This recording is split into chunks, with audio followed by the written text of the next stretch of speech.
Perwisyo kesa proteksyon. Yan po ang tingin ng Quezon City Council sa karamihan sa mga humps na nakabalandra sa lungsod. Kaya sa paglusot ng bagong ordinansa sa QC, hindi na kayo basta-basta makakapaglagay ng humps.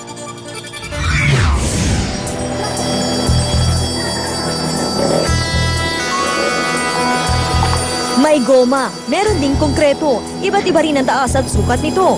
Ganyan ang kadalasang humps o speed bumps na madalas makita sa mga kalsada. Sa Barangay Santa Lucia sa QC, wala bang 10 metro ang pagitan ng mga humps dito.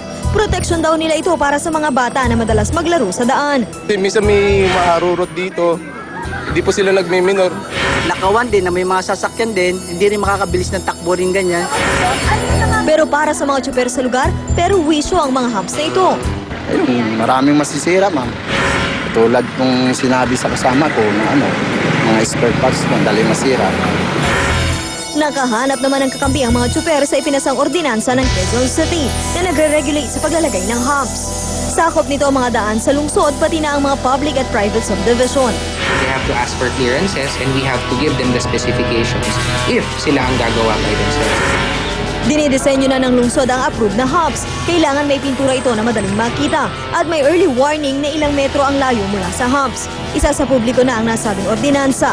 Sa oras na maipatupad ito, multang 5,000 piso at pagkakakulong ng di hihigit sa 6 na buwan ang parusa ng mga lalabag. Ang mga humps naman na di pasok sa requirement, babakbakin. Franz Noguera, News 5. Isang lalaki na may sakit na epilepsy ang inatake sa isang convenience store. Rescue 5, saklolohan mo.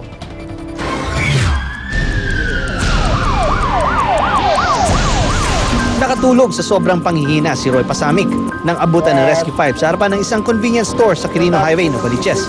Ayon sa mga nakakita. Talagang naninigas siya eh. Sabi nga nanay, may sakit ako na epilepsy. Bigla akong bumabagsak. Normal to, medyo pagod kasi sa check natin yung mga vital signs niya. Tignan kung meron mga injury sa ulo, katawan sa pagpagsak na kanina. 90/60, baba naman ang BP nito. Ilang sandali pa. Ako na, suyo mo po. Kapansin-pansin ang mga galos sa mukha ng biktima na tinamo niya sa mga nauna niyang atake. Ba't ka na punta rito? So pumunta ka dito para humingi ng tulong kay Willie.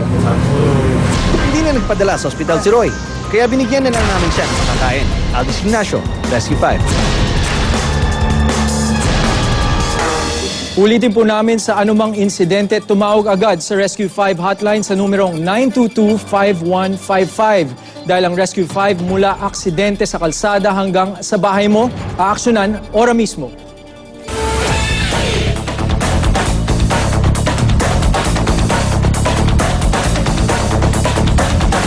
Dati, gusto ni Aling Junisha Pacquiao na magretiro na ang kanyang anak na si Pacman. Ngayon, siya pa mismo ang humihirit ng rematch kay Timothy Bradley. Personal pa raw siyang manunod ng laban para siguruhin na walang mangyayaring dayaan. Jesus Christ, the Mami! Napaiyak si Junisha Pacquiao nang malamang talo ang kanyang anak na si Manny kay Timothy Bradley. Maya-maya pa, hinimatay si Mami D. 3 taon lang. Ang ate naman ni Manny galit na galit sa pagkatalo ng kapatid. Ang referee pa lang, parang parang nagtatanga-tangahan lang, parang binili. Nang mahimasmasan si Aling Junisha, eto na ang hamon niya. Le, ang nanay mo hamunin ko, kaming dalawa. Tapos na ako ng 10 million ni Mane. At kung dati gusto niyang magretiro na ang anak, ngayon suportado niya ang rematch nito kay Bradley. Tingin niya kasi nadaya si Pacman. Lakasan ko na, hindi na ako magpahimatay-himatay. Di man ako makapasok doon, gusto ko doon ako sa poste ng ring. Gusto ko lang, mag-usap lang kami sa personal. Huwag mo paabutin ng 12 rounds na. Maging mga kababayan ni Manny sa Sarangani, hindi matanggap na talo ang kanilang idolo. May ano talaga yung sinasabi nilang mafia. Alam naman lahat na he won. Unfortunately, there were 3 blind mice. Pero kahit talunan, ikinakasana nila ang hero's welcome para kay Pacman. Win or lose, the fact that Manny represents the Philippines, it's something that we celebrate. Mula dito sa General Santos City, Trish Roque, News 5.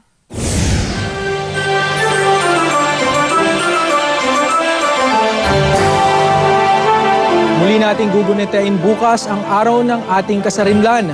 114 na taon na ang lumipas mula nang ideklara ito sa Kawit, Cavite. May nakakaalala pa kaya sa mga bayaning nagbuwis ng buhay para mangyari ito? Bukod sa mga signs sa kalsada, sa 10 pisong barya na lang natin madalas makita ang mukha ng tinaguriang ama ng Katipunan na si Andres Bonifacio. Kahati pa niya sa pwesto si Apolinario Mabini.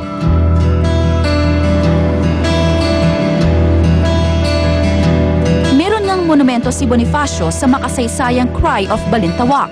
Pero ang namumulaklak dito, hindi mga punit na sedula, kundi mga nagkalat na plastic ng rugby. Kandado ang gate ng monumento ni Bonifacio, pero nakakapuslit pa rin ang mga palaboy. Sa di kalayuan, makikita pa nga ang mga nilatag na tulugan sa tabi ng monumento. Tinanong namin ang mga napapadaan, gaano nga ba nila kakilala si Supremo? Kilala mo ba itong rebulto na nandito? Hindi. Hindi? Hindi mo kilala si Andres Bonifacio? Kilala.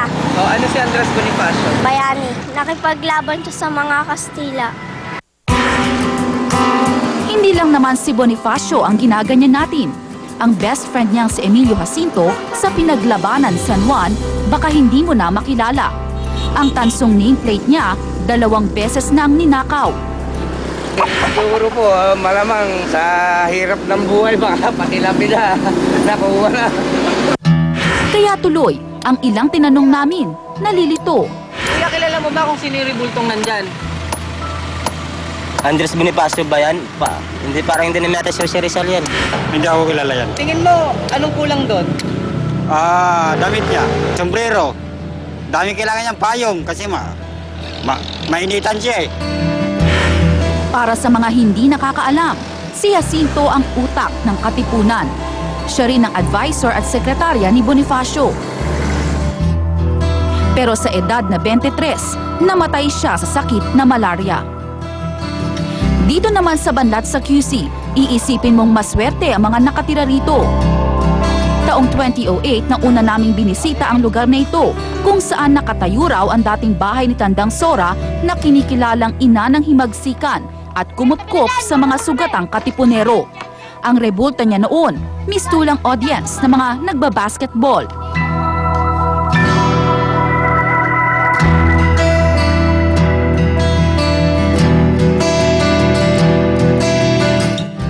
Tinanggal na ngayon ang nasabing court, pero nakapalibot pa rin ang mga illegal settler. Bukod pa riyan ang mga dumi ng aso. Inalis na po kasi ang gusto yung clear ho ito. Mabuti na lang, ilang metro lang ang layong mula rito na ipatayo ang Tandang Sora Shrine. Itinayo ang mga monumento para di natin makalimutan ang mga bayaning pumanaw na. Pero aanhin pa ang matatayog na rebulto kung madaling mo ring makalimutan ang importansya nito. Naomi Dairy, News 5. Kasabay naman ang selebrasyon ng Araw ng Kalayaan, may good news para sa mga motorista. Lifted ang number coding sa buong Metro Manila bukas. Magbibigay din ng libreng sakay ang LRT at ang MRT sa kanilang mga commuter. Mangyayari po yan alas 7 hanggang alas 9 ng umaga at alas 5 hanggang alas 7 ng gabi. Merong inilatag na rerouting scheme ang MMDA para sa mga dadaan sa Luneta bukas. Para sa mga panorte at dadaan ng Ross Boulevard at A. Mabini, pwede kayong kumanan sa Teodoro Calao, kaliwa sa Maria Orosa, kaliwa sa Padre Burgos, papunta ng Bonifacio Drive. Kung pa-south naman kayo at dadaan ng Bonifacio Drive, pwedeng kumaliwa ng Padre Burgos, kanan sa Maria Orosa, kanan sa Teodoro Calao at kaliwa papunta ng Ross Boulevard. Balita naman tayo mula sa internet. Babala po sa mga gumagamit ng Facebook. Kumakalat ang isang Facebook status na nagsasabing mawawala po ang privacy settings mo. Pang hindi na i-share ang post na ito, lalo pa raw at bukas na sa stock market ang Facebook. Pero base sa website na Mashable.com, peke po yan. Walang epekto ang pagbenta ng Facebook stocks sa inyong privacy settings. Pwede nyo pa ring malimitahan kung sino nakakasilip ng inyong mga litrato at status update. Samantala, pag-iingat din ang dapat isipin ng mga kapatid natin, lalo na kung gumagamit ng mga delikadong bagay. Naaksidente rin kasi ang isang fire eater sa Russia habang nasa birthday party. Habang nagbubuga ng apoy, aksidenteng natapunan ng accelerant ang kanyang bibig at nagliyab ito. Nagulat po ang babae at pilit na pinapatay ang apoy. Buti na lang at may tao nakaisip na takpan siya ng jacket para mawala ang apoy. Sabi ng doktor, minor burns lang ang nakuha ng fire eater.